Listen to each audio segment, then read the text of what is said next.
Assalamualaikum warahmatullahi wabarakatuh. Kita kembali lagi ke bahasan modul 14 bab 4 tentang sistem dan dinamika demokrasi Pancasila sesuai dengan Undang-Undang Dasar Negara Republik Indonesia tahun 1945. Yang pertama kita bahas pengertian dari demokrasi.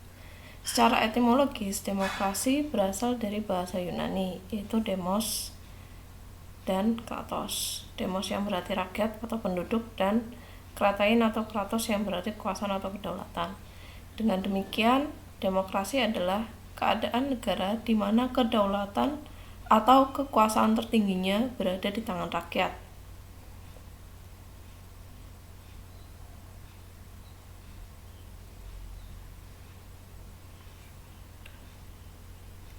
Selanjutnya ke prinsip-prinsip demokrasi.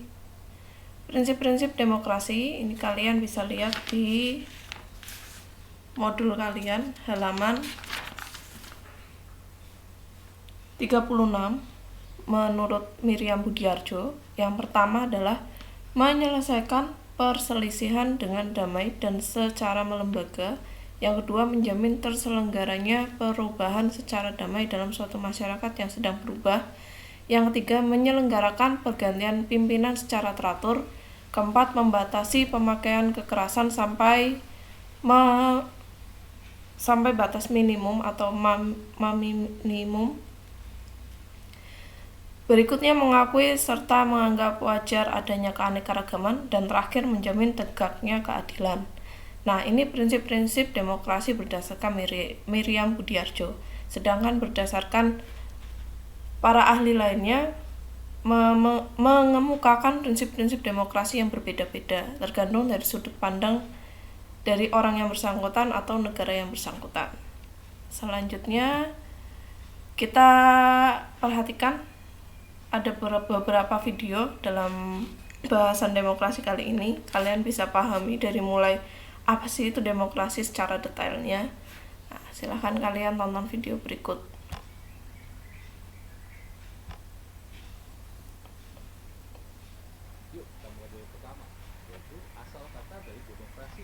Demokrasi berasal dari kata demos dan kratos, di mana demos sendiri berarti rakyat dan kratos berarti kekuatan, yang kalau digabungkan artinya harfiah sekali, yaitu kekuatan rakyat.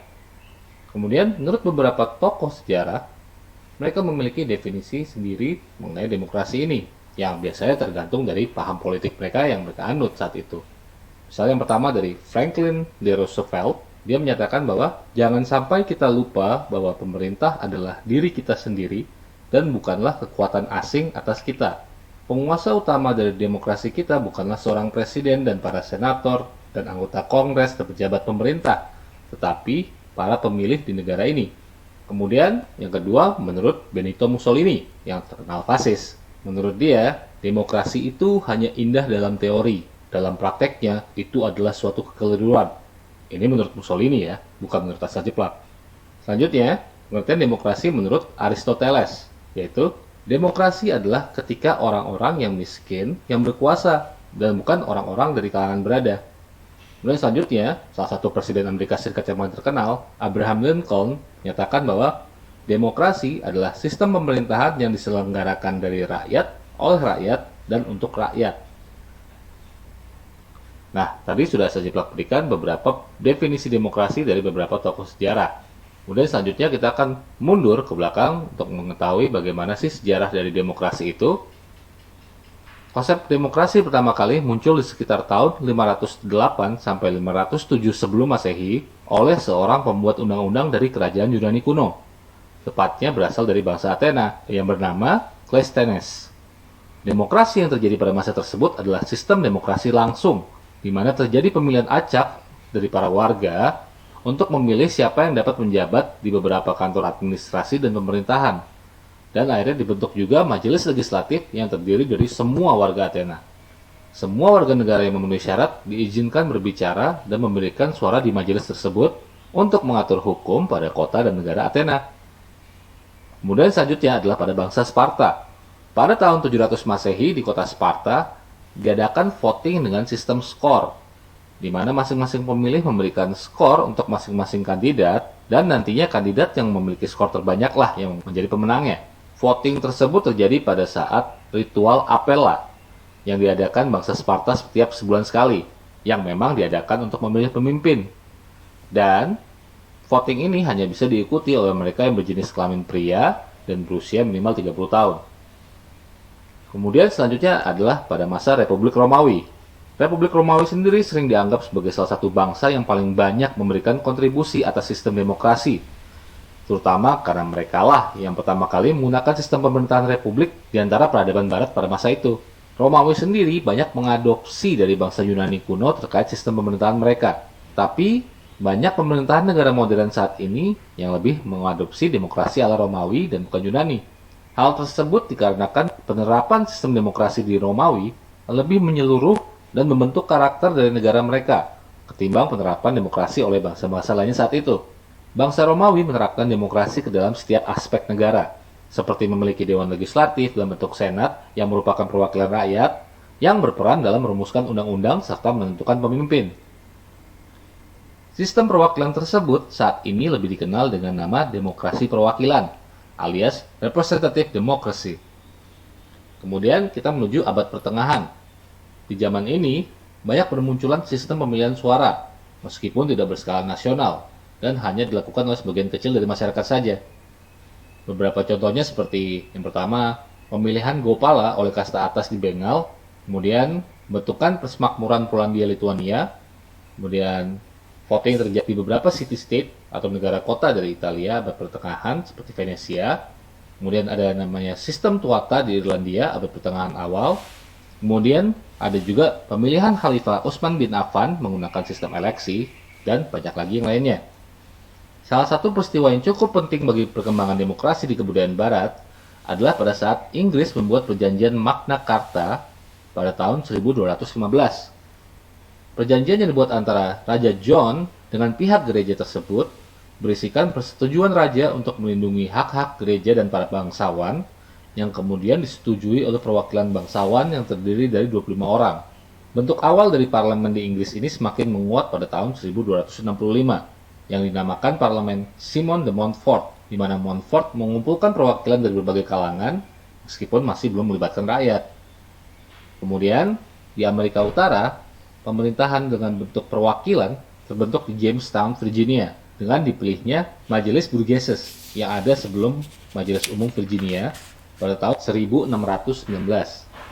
Kemudian di Amerika Utara juga, kaum Puritan Inggris yang bermigrasi sejak tahun 1620 mendirikan koloni-koloni di New England yang pemerintahan daerahnya bersifat demokratis, dan kemudian pada akhirnya mendorong perkembangan demokrasi di Amerika Serikat secara keseluruhan. Namun karena pada waktu itu Amerika Serikat belum merdeka dan menjadi satu negara, meskipun majelis-majelis daerah memiliki sedikit kekuasaan, otoritas mutlaknya tetap dipegang oleh raja dan parlemen Inggris. Nah, selanjutnya kita beralih ke zaman modern. Bangsa pertama dalam sejarah modern yang mengadopsi konstitusi demokrasi adalah Republik Korsika pada tahun 1755. Konstitusi dari Republik Korsika itu didasarkan pada prinsip-prinsip pencerahan dan sudah mengizinkan hak suara wanita, hak yang baru diberikan di negara demokrasi lain pada abad ke-20. Pada tahun 1789, Prancis pasca revolusi mengadopsi deklarasi hak asasi manusia dan warga negara, dan konvensi nasional dipilih oleh semua warga negara pria pada tahun 1792. Transisi abad ke-20 menuju demokrasi liberal muncul dalam serangkaian gelombang demokrasi yang diakibatkan oleh perang, revolusi, dekolonisasi, agama, dan kondisi perekonomian. Pada tahun 1920-an, demokrasi tumbuh subur, tetapi sempat terhambat oleh The Great Depression atau depresi besar yang terjadi pada Amerika Serikat waktu itu. Bahkan negara-negara di Amerika Latin dan Asia langsung berubah ke sistem kekuasaan mutlak, kediktatoran. Fasisme dan kediktatoran bentuk di Jerman dengan Nazinya, kemudian Italia, Spanyol, dan Portugal. Serta ada juga rezim-rezim non-demokratis yang ada di Baltik, Balkan, Brazil, Kuba, Cina, dan Jepang. Selanjutnya pada tahun 1960, banyak negara yang sudah menggunakan sistem demokrasi, Meski sebagian besar penduduk dunia tinggal di negara yang melaksanakan pemilihan umum terkontrol dan bentuk-bentuk pembohongan lainnya, terutama di negara-negara komunis dan bekas koloninya. Kondisi ekonomi yang memburuk pada tahun 1980-an disertai dengan ketidakpuasan atas penindasan dari Soviet menjadi faktor runtuhnya Uni Soviet yang menjadi tanda berakhirnya Perang Dingin dan mulainya demokratisasi dan liberalisasi dari bekas negara-negara di Blok Timur. Kebanyakan negara-negara yang baru menganut demokrasi ini yang sukses secara geografis dan budaya dalam menerapkan demokrasi tersebut terletak di area Eropa Barat. Mereka sekarang umumnya menjadi anggota atau calon anggota Uni Eropa. Dan bahkan Rusia setelah runtuhnya Uni Soviet beralih menjadi negara republik dan menganut sistem demokrasi. Meskipun sejumlah peneliti menganggap Rusia itu bukanlah demokrasi sejati dan lebih mirip kediktatoran.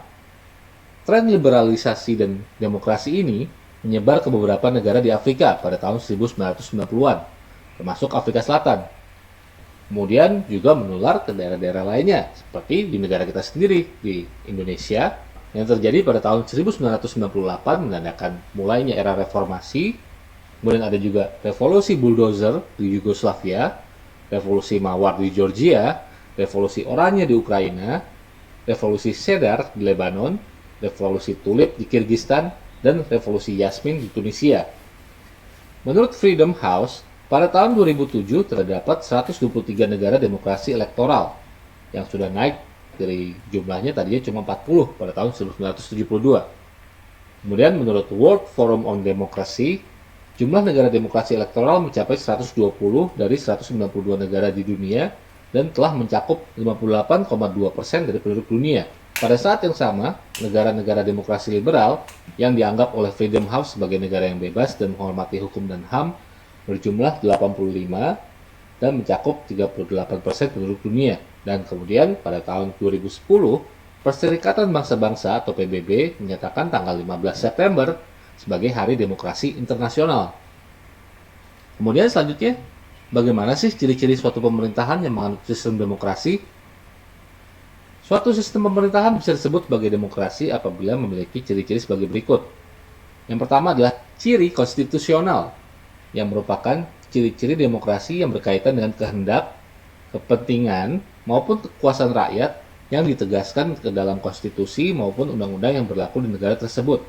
Jadi maksudnya, konstitusi dalam suatu negara demokrasi harus berisikan kepentingan rakyat.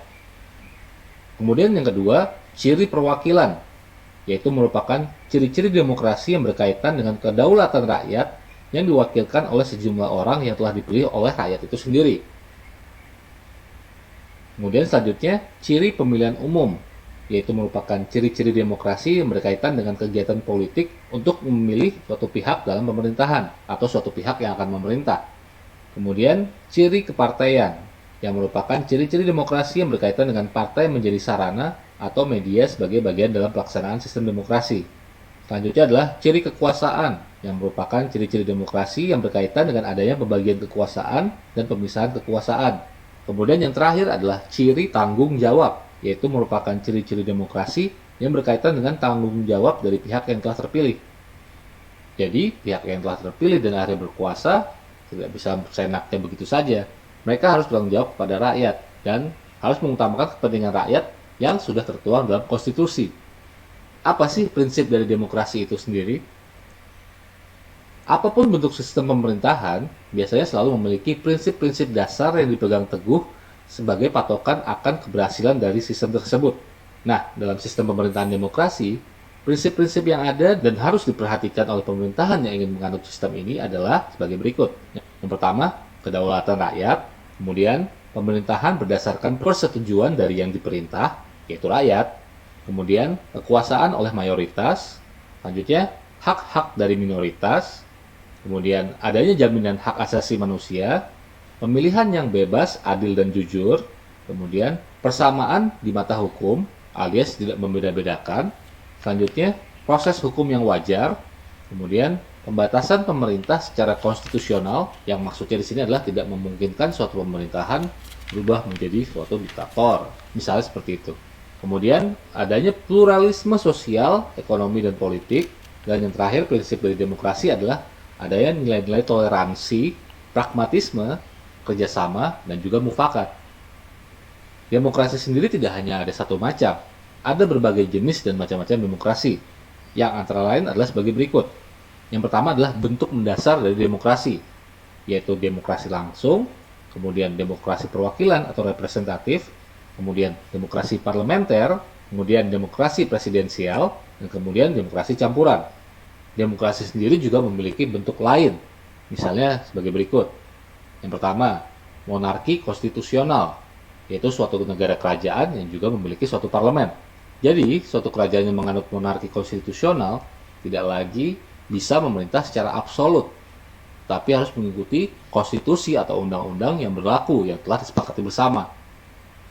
Kemudian bentuk lain demokrasi lainnya adalah republik, yaitu seperti yang diterapkan di negara kita ini.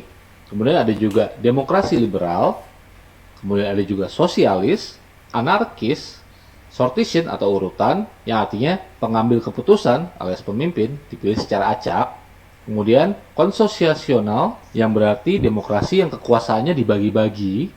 Kemudian ada juga demokrasi konsensus, supranasional, demokrasi inklusif, politik partisipatif, kemudian demokrasi kosmopolitan atau demokrasi global, kemudian demokrasi kreatif, dan demokrasi terpimpin.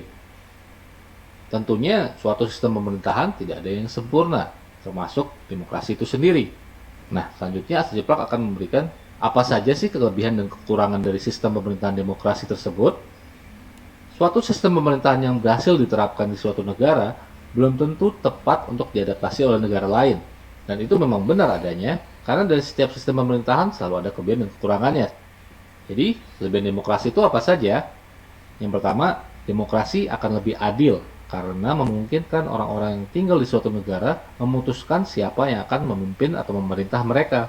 Pemilihan umum yang biasanya ada dalam negara demokrasi merupakan cara terbaik untuk menetapkan legitimasi bagi seorang pemimpin atau suatu pemerintah di dunia modern. Karena pemerintah tersebut memang dipilih oleh mayoritas rakyat, sehingga biasanya akan terjadi stabilitas politik.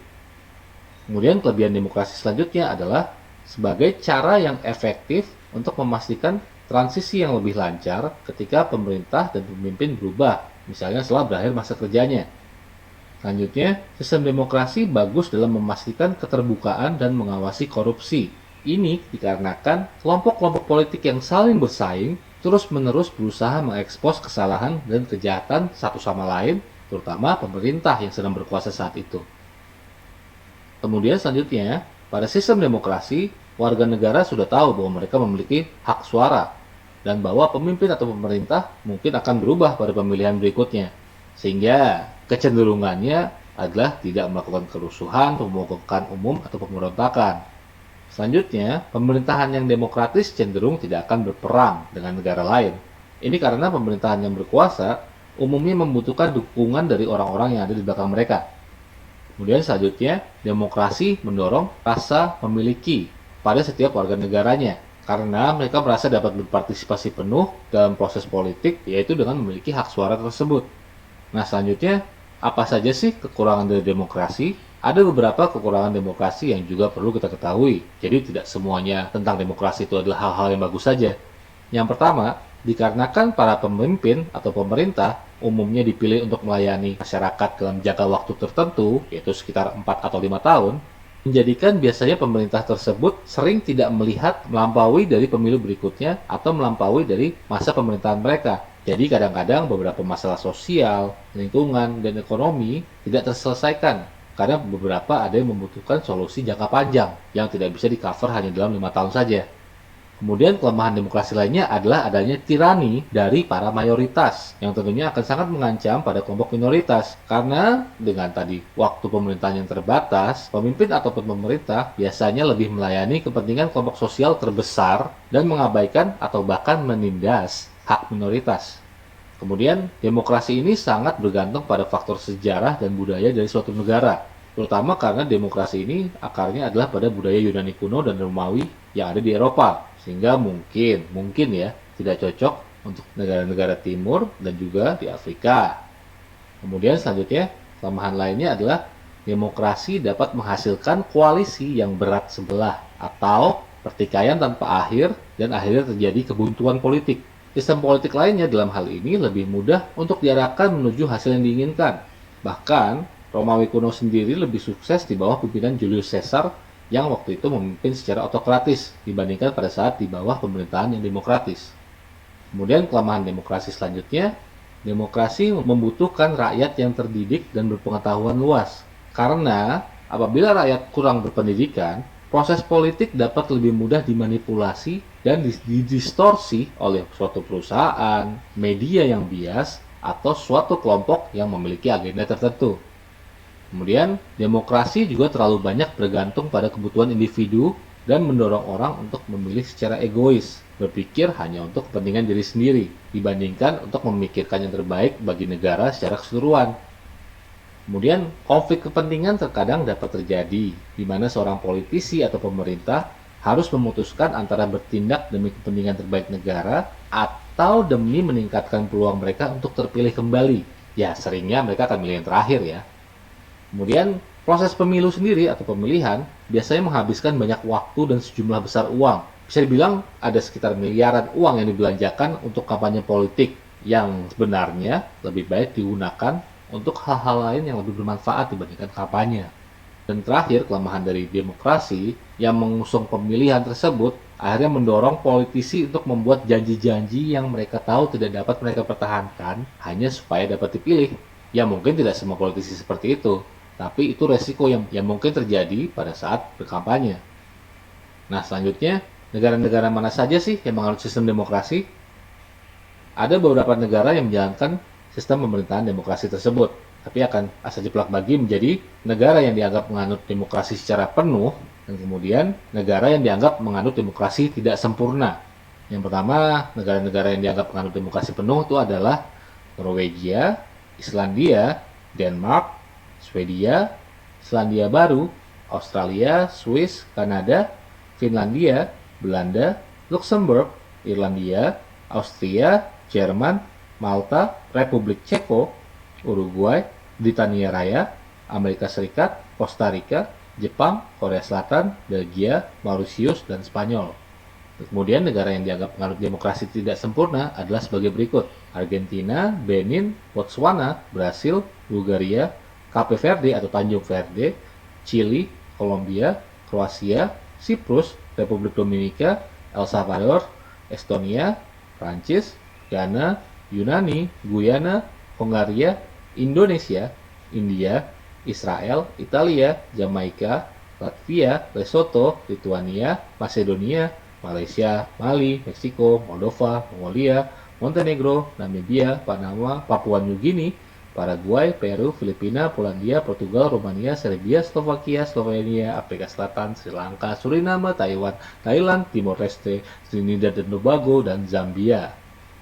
Nah, mudah-mudahan penjelasan yang agak cukup panjang ini tentang demokrasi, mulai dari definisi, sedikit sejarah, ciri-ciri, prinsip, dan kemudian kelebihan dan kekurangan dari demokrasi, bisa kamu pahami dan bisa semakin meningkatkan pemahaman kamu akan demokrasi itu sendiri, dan apa esensinya dan penerapannya, serta mempelajari apa saja kelebihan dan kekurangannya. Yuk, kita mulai dari pertama, yaitu asal kata dari demokrasi. Demokrasi berasal dari... Oke, cukup. Itu pembahasan tentang demokrasi. Karena bahasannya yang begitu panjang, kurang lebihnya kalian sudah bisa memahami apa itu demokrasi. Tiap negara itu menerapkan demokrasi yang berbeda-beda. Tadi kan ciri khas demokrasi sudah dijelaskan. Yang pertama adanya konstitusi, terus kemudian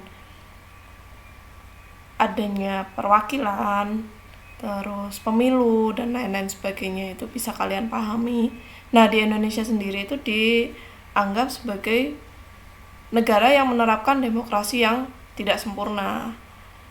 Karena di Indonesia sendiri untuk penerapan demokrasinya ini kita masih berubah-ubah dari tahun ke tahun. Makanya di pembahasan kali ini dibahas tentang dinamika demokrasi Pancasila sesuai dengan Undang-Undang Dasar Negara Republik Indonesia tahun 1945. Jadi perjalanan demokrasi yang ada di Indonesia. Nah, untuk macam-macam demokrasi tadi juga sudah dijelaskan di dalam video. Nah, ini Bu Puji cocokkan dengan modul kalian. Yang pertama ada berdasarkan penyaluran kehendak rakyat, demokrasi langsung dan tidak langsung atau perwakilan.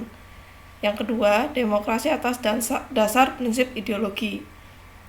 Nah, demokrasi atas dasar prinsip ideologi ini muncul berdasarkan ideologi yang dianut di tiap-tiap negara. Ada demokrasi konstitusional, ada demokrasi rakyat atau demokrasi proletar. Ini untuk negara-negara dengan sistem proletar atau lebih cenderung ke arah komunis, atau biasa dengan disebut demokrasi timur. Nah, demokrasi rakyat disebut juga demokrasi proletar yang berhaluan marxisme komunisme. Demokrasi rakyat mencita-citakan kehidupan yang tidak mengenal kelas sosial. Manusia dibebaskan dari keterikatan kepada kepemilikan pribadi tanpa ada penindasan atau paksaan. Nah, itu bisa kalian lihat di halaman 34 sampai 35. Dari mulai atas dasar penyaluran kehendak rakyat sampai berdasarkan wewenang dan hubungan antara alat kelengkapan negara. Selanjutnya ada selain demokrasi rakyat atau demokrasi proletar, ada demokrasi Pancasila. Kenapa demokrasi Pancasila, demokrasi Islam, demokrasi sosialis ini Bu Puji kasih tanda merah karena tidak dibahas di modul kalian. Tetapi tiga demokrasi ini kalau kita lihat ini merupakan suatu bentuk ideologi. Pancasila, terus Islam dan sosialis ini bentuk ideologi di tiap negara. Contoh di Indonesia sendiri ideologinya Pancasila. Maka demokrasi Pancasila termasuk ke dalam demokrasi atas dasar prinsip ideologi. Juga demokrasi Islam untuk negara-negara yang menganut hukum Islam. Yang ketiga, berdasarkan titik perhatian atau prioritasnya. Ada demokrasi formal, demokrasi material, demokrasi campuran atau gabungan. Penjelasannya bisa kalian lihat di modul kalian. Yang keempat, berdasarkan wewenang dan hubungan antara alat kelengkapan negara. Ada demokrasi presidensil dan demokrasi parlementer. Nah, demokrasi ini dilihat dari kecenderungan suatu negara menerapkan wewenang atau hubungan alat kelengkapan negaranya atau sistem pemerintahannya itu bagaimana. Selanjutnya yang kelima ada demokrasi otoriter, ada demokrasi partisipatif, dan ada banyak jenis demokrasi yang tadi kalian bisa lihat di video yang tidak dibahas di dalam modul. Nah, selanjutnya dinamika demokrasi di Indonesia. Dinamika demokrasi di Indonesia disimpulkan berdasarkan gaya kepemimpinan, sistem pemerintahan yang berlaku saat itu, dan ideologi yang dianut dari Indonesia secara konstitusi. Pelaksanaan demokrasi di Indonesia pada masa Orde Lama, ini kita masuk ke halaman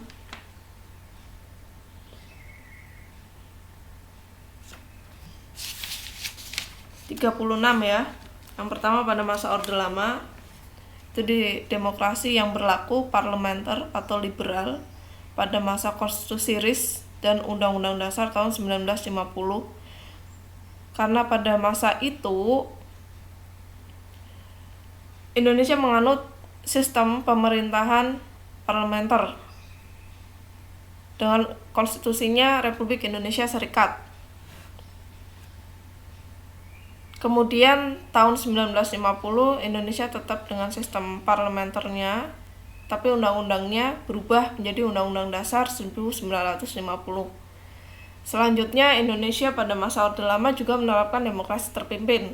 Nah, demokrasi terpimpin ini dimulai sejak 5 Juli 1959 sampai 1966. Nah, demokrasi terpimpin ini juga merubah konstitusinya menjadi konstitusinya kembali lagi ke Undang-Undang Dasar 1945.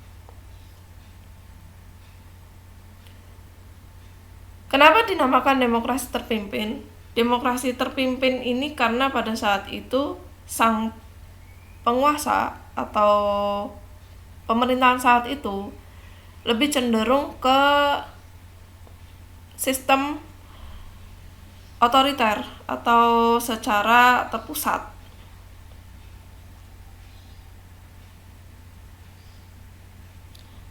Nah, dalam demokrasi terpimpin ini di halaman 37 modul kalian, Pelaksanaan demokrasinya menyimpang dari prinsip negara hukum dan negara demokrasi berdasarkan Pancasila dan Undang-Undang Dasar 1945. Pelanggaran prinsip kebebasan, kekuasaan kehakiman, terus pengekangan hak-hak asasi warga negara. Contohnya seperti tokoh politik dilarang mengeluarkan pendapat atau melawan pemerintah, terus pelampauan batas wewenang.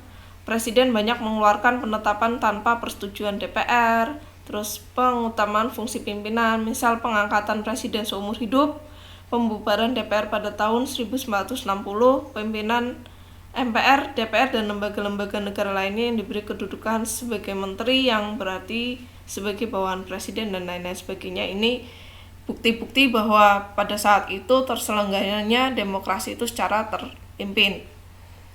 Selanjutnya pada masa Orde Baru disebut demokrasi Pancasila. Yang menyebut demokrasi Pancasila adalah pimpinannya sendiri, karena pada saat itu Pancasila seperti diunggul-unggulkan, sehingga diterapkan beberapa sistem yang hanya ada pada masa Orde Baru saja. Selanjutnya masa reformasi atau disebut dengan demokrasi pasca reformasi. Pada masa reformasi ini, demokrasi mulai ditetapkan di dalam konstitusi kita. Terbukti pada pasal 1 ayat 2, kedaulatan berada di tangan rakyat dan dilakukan menurut Undang-Undang Dasar. Nah, pasal 1 ayat 2 ini muncul setelah adanya perubahan Undang-Undang Dasar atau amandemen terhadap Undang-Undang Dasar di tahap keempat, yaitu sekitar tahun 2001.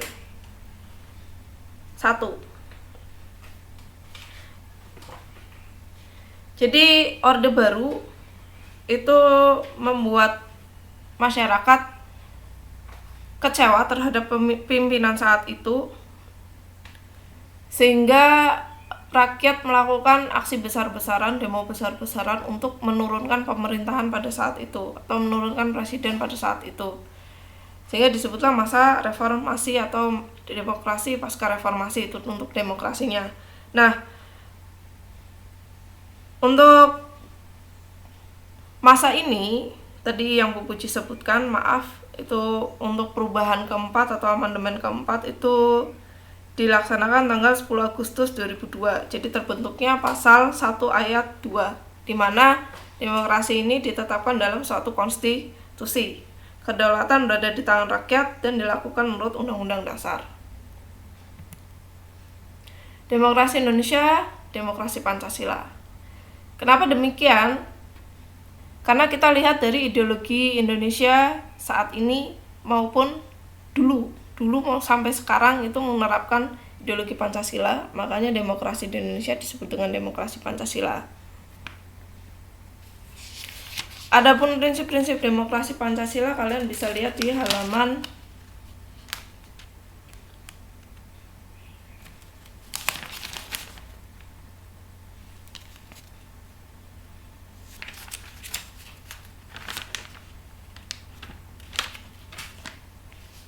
36 menurut Ahmad Sanusi ya. Jadi kenapa sih demokrasi di Indonesia disebut demokrasi Pancasila? Tadi sudah Bu Puji jelasin sesuai dengan ideologi kita.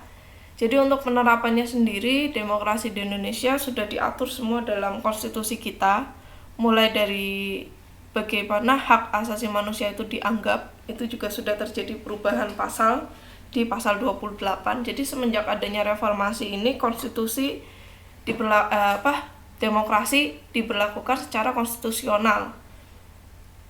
Tetapi kenapa di Indonesia itu dianggap demokrasinya tidak sempurna? Karena tadi demokrasinya itu tidak tetap, selalu mengalami perubahan.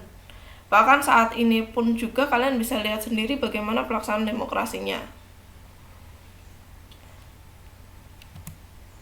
Nah, ini untuk prinsip-prinsip demokrasi Pancasila. Yang pertama ada berketuhanan yang Maha Esa, demokrasi dengan kecerdasan, demokrasi yang berkedaulatan rakyat, demokrasi dengan rule of law, demokrasi dengan pemisahan kekuasaan negara, demokrasi dengan hak asasi manusia, demokrasi dengan pengadilan yang merdeka, demokrasi dengan otonomi daerah, demokrasi dengan kemakmuran, demokrasi yang berkeadilan sosial.